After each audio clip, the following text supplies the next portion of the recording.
Hello, all my amazing friends. My name is SherriAnneDuffy-King, and I'm the author, writer of the title The Crucified Innocent series.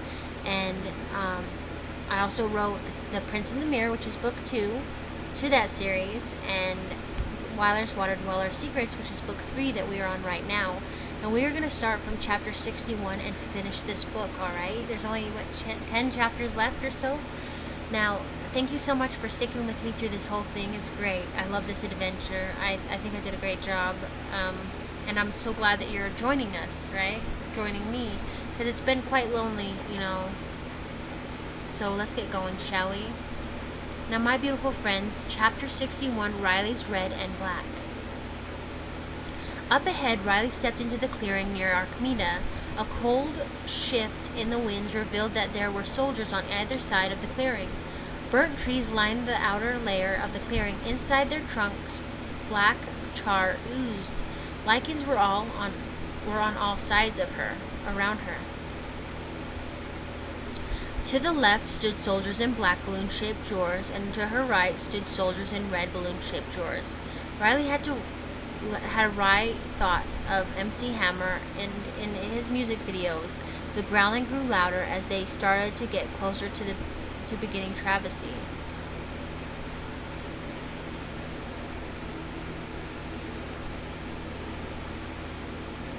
Chapter 62, Halting Crimson.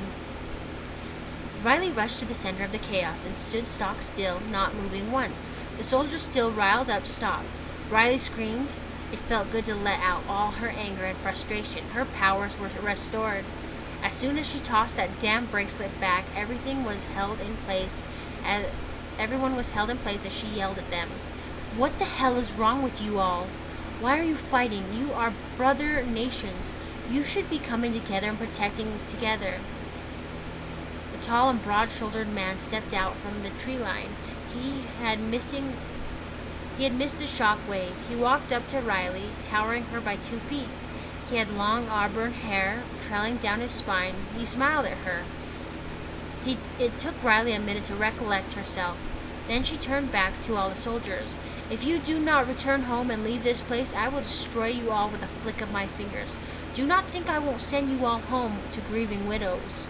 The growling got louder. Riley lifted up her hands, showing her fingers. As she took each of her index fingers and gently rubbed them together. Everyone cried in agony. There was a pressure pressing their heads tightly, and their necks were being strangled. The strange lichen laid a hand on her shoulder. Please, let them go, Lullaby. They will go home. Riley dropped her hands, releasing everyone. Go now before I change my mind. The man smiled at her again. Thank you. My name is Raylos. Riley nodded back to him. My name is Riley, not Lullaby. Raylos stepped closer. No, I named you Lullaby. Ask your parents. When you were born, you used to hum a little lullaby in your sleep. Raylos told her. Oh. Raylos then left without a second thought. Riley moved to the other side of the clearing. She could hear him in a distant voice. Safe travels, Lullaby.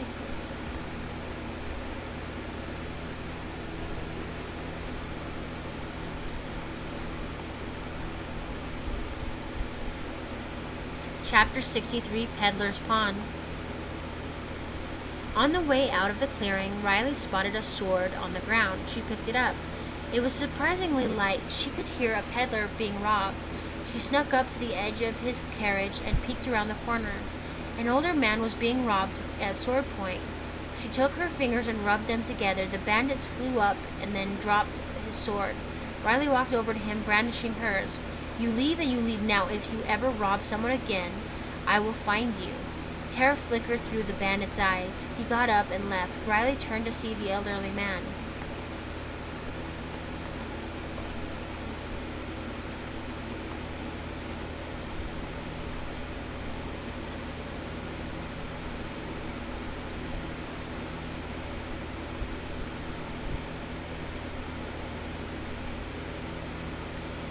Hello, my name is Riley. Are you all right?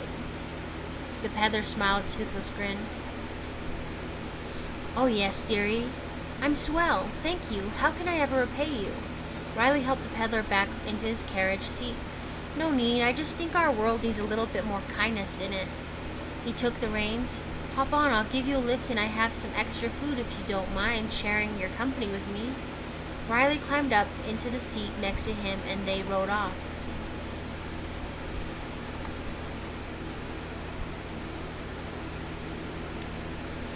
Chapter 64, Peddler's Pond, Part 2. The old peddler smiled and raised his hand to Riley in a friendly gesture. Hello, my name is Martin Dool. Riley shook it. Nice to meet you, Martin Dool. My name is Margaret Riley Elena Wyler. She giggled.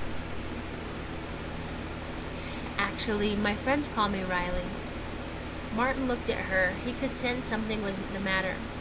What is the matter, dearie? Riley brushed her hand through her hair. Well, I'm on a hunt for someone. I'm not sure where I'm going, but I know that in due time I will find them. Martin snapped the reins against the back end of the horses. My, I remember another young lady. She was about your height and had flames for hair. She was searching for something only destiny would reveal when the time is right. I knew from looking at her that she was special, loving and caring, and I also know that she was running from Sire Iolus of Shonizar and Sire Mutra of Ambala. Two of the most selfish brats this land has ever had to endure. But in her eyes there was a deepening hope for a future too good to be true. She didn't say much, but I knew I had to feed her and help her as much as I could because the world only held on by a thread. And even now it dwindles. I can see a lot of her in you. It's strange. Her name was Evie. Ah, yes. She introduced herself as Evie Trinity Bridgewater. Her voice was hauntingly beautiful as an Eldorian siren. Riley stiffened up. Do you know whatever happened to her? Martin glanced at her. I suspect Sire Iolus found her. That was the rumor. When the Red Castle flooded, she was trapped inside of a globe. And since Sire Iolus was missing for all these years, we suspect that he found her and went into hiding. Poor thing just had given birth, and everything was taken from her. Life isn't fair, is it? Riley fell silent. No, life was not fair. She needed to find her and fix all this. Riley said her goodbyes and jumped out of the wagon.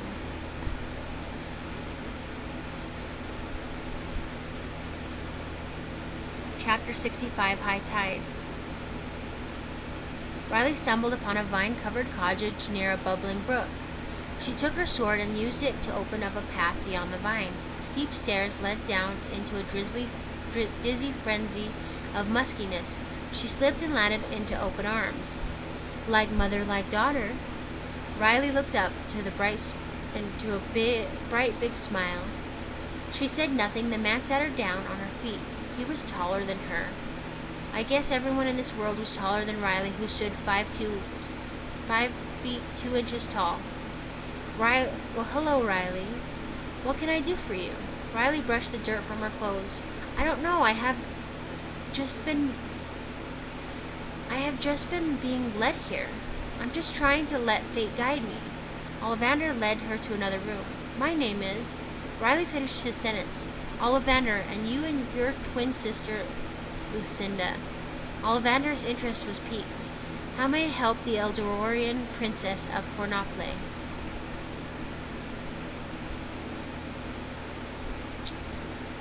Chapter 66, High Tides, Part 2. Riley was unsure. I need to find her. I need to fix things. Can you help me get to the tombs of Secremthia? Ollivander nodded. For a price. Riley had hated the stipulations of negotiating. What would you want? Ollivander smiled and stepped closer, using his long fingernails to pick up the seashell that lay on her chain. Her thoughts were racing. Alfred had trapped her black beauty within the shell for protection. It was her prized possession. I want black beauty.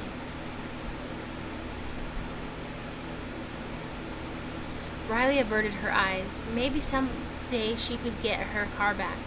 But she needed this journey to be over even sooner than when it had started. She nodded. Ollivander ripped it crisply from around her neck. He stepped back and tossed it into his cauldron. An explosion rippled. Anger flared within Riley's soul, but she bit the bullet.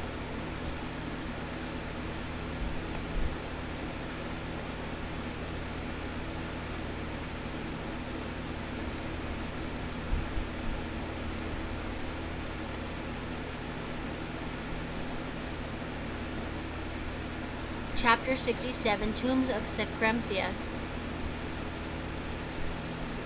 The air was crisp. The wind would dance across the red and orange mountains of Secremthia.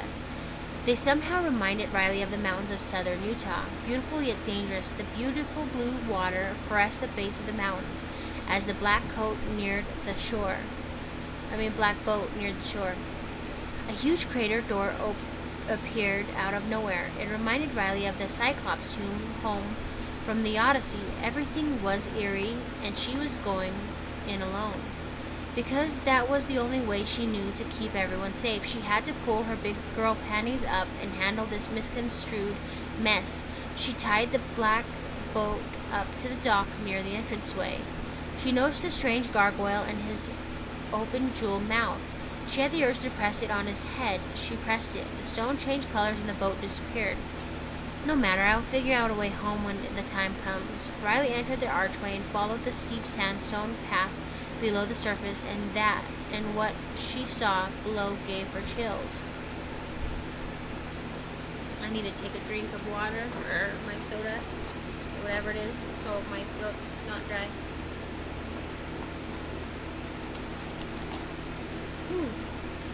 Couple more chapters, huh? Chapter 68, Horrors Unplaced. There was no luxury in this tomb, for it was, as the name had told, a tomb of dead creatures, lined the floor and walls. On the other end, Riley saw a door cracked open. A flame light danced on the walls. Riley crossed to the other side and slid the wooden door open, letting more light flood behind her. Lined on shelves were globes, one of which she recognized. It was Alfred. She walked over and grabbed it, and as she held it, a hand grabbed her wrist and pulled her toward him. She dropped the globe, shattering to the floor. Water spilled everywhere. Oh, man. Who are you, and why are you here? Riley looked up at the man standing before her. He looked as he did each of the other times that she had seen him. I'm here for Evie. The man's stern face dropped to a confused look. It's you. You look exactly like she did before she left me. Now I cannot find her within the crystal globe tomb. I fear she is hurt, or worse, dead. He grabbed Riley with his other hand and shook her shoulders in a scared kind of way. Please save her and bring her back. I need her. She is my everything. Riley was given the crystal globe. A little island on the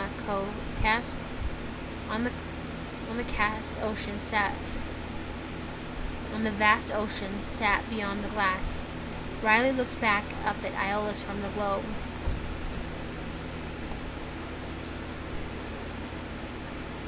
Chapter 69, Truths Unfold. Iolaus was about to hit Riley in the head with the end of the pole. Riley spotted it in the last second. From the ground where the busted globe lay between them, bursting from the sand, was Alfred. He took the blow with the palm of his left hand, catching Iolaus off guard. Alfred looked as great as he did before she selfishly traded him off without knowing. Iolaus tried to hit Alfred. This time, Alfred morphed his form around Iolaus, holding tight. Riley, throw up your shield. Riley flicked her palms, and an invisible barrier covered all of Iolaus and all of Alfred. Iolaus was drowning. After a few minutes, Riley let loose of them both. Then she had Alfred tie Iolaus up. She picked up the snow globe and dropped it hard on the ground. A blinding light shattered all of the dark crevices that surrounded them.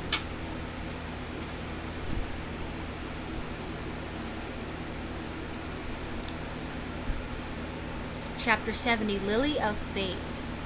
Laying on the ground, soaking wet, Evie slumbered. She looked like she did the last time Riley saw her, except without fear or despair in her eyes. In her hand, she heard both Aneo and Lorelai screaming, "Lily!" She pulled the glass seashell from her pocket and laid it down beside Evie. This curse was going to take away and be cured. Riley tried to think of something to save her mother from this wretched curse. Then she decided, why not shatter the lily and reset things? She picked up the glass shell, lifting it high above her head, about to bring it down and shatter it on Evie's lifeless body. "Wait, Riley, please don't. If you do this, then you will have to pay the ultimate price for everyone." Riley's eyes... Oh, man. Riley's eyes shot to the Flugon. "Well, with you, Nemesis, everyone is a barter now, isn't it?" Evie slammed it down into Evie. "No, I have waited for you, and you have chosen this?" Riley smiled as a blast of light pushed her back into the wall. Everything went silent and dark for a moment. Riley gathered her wits and stood up. She tossed her hand in an upward motion. Fire burst from her palm, and she threw the light around the room. Everyone was gone. All the snow globes had disappeared from her view. The only indication that she was in the same room was the 2 wet marks on the floor, Alfred's shattered spot, and Evie's body print. There was another door on the other side of the room. She walked to the door. There were no handles. She felt like she needed to be in there. A snapping sound startled behind her. Riley turned around to face Reed and Lorelai. "Where is everyone?" They both looked at her. Then Reed said, "They are gone. You reset everyone's destiny. Even Nemesis will have no recollect of the damage he has caused. He did it all for you, Riley. Everyone did what they had to do for you, and you did what was needed to fix the mess that has been a widespread disease. What will happen to him?" They looked at each other and then back to Riley. "He will be punished for his crimes." Riley felt a tear at her heart. "He did it for your unrequited love. I understand how crazy the heart can be sometimes. We do things we are not proud of in order to be with the ones that we love. Let him go, but let him have his love story with someone who will love him for him and never want to be apart again." She looked down at her shoes. "Yes, and I want to go home where I can be me and not be a love potion number 9 addiction. I want to be normal, and I want Evie to have everlasting happiness." Riley turned around and rested her palm on the stone door and it opened up, a bright white light that engulfed her. Alright, well, that's the end of my 3rd book. Thank you so much for staying with me throughout it. Now the 4th book will be continued soon, and I will let you know which book it is, okay? I love you, because right now I can't think of my book numbers. It's either Petals of Chaos or Epic Thorns of Destitute, but I'll find out later. Now, I love you. Have a great day. Please don't forget to hit like, subscribe, and share, and join me again for tomorrow's, book. Alright? Love you. Bye.